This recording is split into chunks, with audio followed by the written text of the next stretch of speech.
आजादी से पहले जिस ईस्ट इंडिया कंपनी ने भारत को बनाया था गुलाम, आज उसी कंपनी को एक भारतीय ने किया अपने नाम। जिस सोने की चिड़िया को अंग्रेजों ने उजाड़ा था, आज उसी कंपनी का मालिक एक भारतीय बन गया।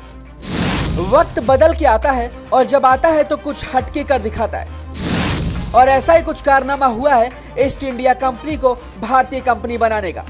जी, बीते कल के दिन भारत यानी हमारा राष्ट्र अपनी आजादी का 75वां साल पूर्ण करते हुए स्वतंत्रता दिवस मनाया, और इस दिन को हम भारतवासियों ने आजादी के अमृत महोत्सव के नाम से सेलिब्रेट किया। जहां हर घर पर तिरंगा लगा तो वहीं कई करोड़ लोगों ने सेल्फी लेकर देश की आजादी का जश्न मनाया, और इस आजादी को हमने इतना खास बना दिया है कि अब इतिहास के पन्नों में ये दर्ज हो गया है। और वही भारत की ताकत जैसे जैसे दिन ब दिन लगातार मजबूती से बढ़ती जा रही है, इससे पूरी दुनिया तो वाकिफ हो ही रही है, और इस ताकत को दुनिया को बताने और दर्शाने का जो जिम्मा है वो पिछले 8 साल से हमारे देश के पीएम मोदी ने अपने कंधे पर संभाल रखा है। बीते 8 साल में भारत की बढ़ती ताकत को देख दुश्मन देश अब जल और डर भी रहे, लेकिन हम सबको वो दिन भी याद है जब हमारे इस देश को आजादी से पहले सोने की चिड़िया कहा जाता था। लेकिन इस सोने की चिड़िया को अंग्रेजों ने जिस तरीके से गुलाम बनाकर लूटा और देश को हर तरीके से बर्बाद किया, वो दिन हम आज तक नहीं भूले हैं। और इन दिनों को जब भी याद करते हैं तो आंखों में आंसू और शरीर में एक तूफान सा उठता है।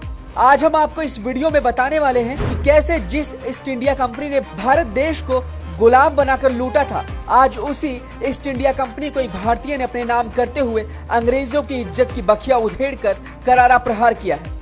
तो शुरुआत होती है आजादी से पहले। आजादी मिलने की खुशी जितनी हमें है, उससे भी ज्यादा दुख इस बात का है कि हमारे कई लाखों वीर जवानों ने शहीद होकर अपना बलिदान देकर इस देश को गुलाम की जंजीरों से निकाला था, क्योंकि लाखों शूरवीरों ने अपनी जान को देश के नाम कुर्बान किया था। लेकिन आजादी के दौरान हम भारतवासियों ने कभी हार नहीं मानी और लगातार आगे बढ़ते गए। आप इस बात का अंदाजा इससे लगा सकते हैं कि जिस ईस्ट इंडिया कंपनी ने भारत को गुलाम बना के रख दिया था, आज उसी कंपनी का मालिक एक भारतीय मूल का शख्स है। अब आप सोच रहे होंगे कि इतनी बड़ी कंपनी का मालिक कैसे कोई भारतीय मूल का व्यक्ति बन गया।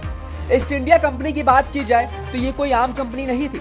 एक समय ऐसा भी था जब इसने भारत से खुद की पहचान और अभिमान तक को छीन लिया था, और देश के आन बान शान को वापस लाने का जिम्मा हम भारतीयों के कंधे पे आ गया था। भारत के लोगों ने तब एक प्रण लिया, धर्म, जात और समुदाय से ऊपर उठकर एकजुट हुए और फिर अंग्रेजी हुकूमत के खिलाफ बिगुल बजा दिया।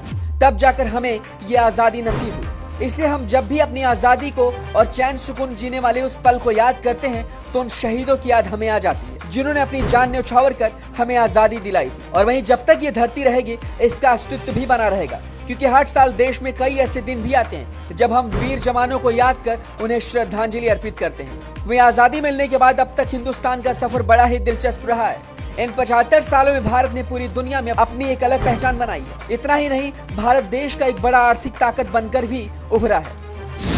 16वीं ईस्वी में हुई थी ईस्ट इंडिया कंपनी की स्थापना। ईस्ट इंडिया कंपनी को राज कंपनी के नाम से भी जाना जाता है। 17वीं सदी की शुरुआत में यानी 16वीं ईस्वी में 31 दिसंबर को इसकी स्थापना हुई थी।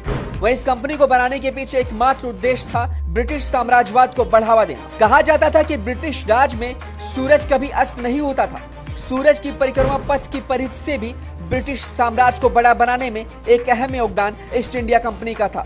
लेकिन वो कहावत भी है और कुदरत का नियम भी कि जब सूरज निकलता है तो ढलता भी जरूर है।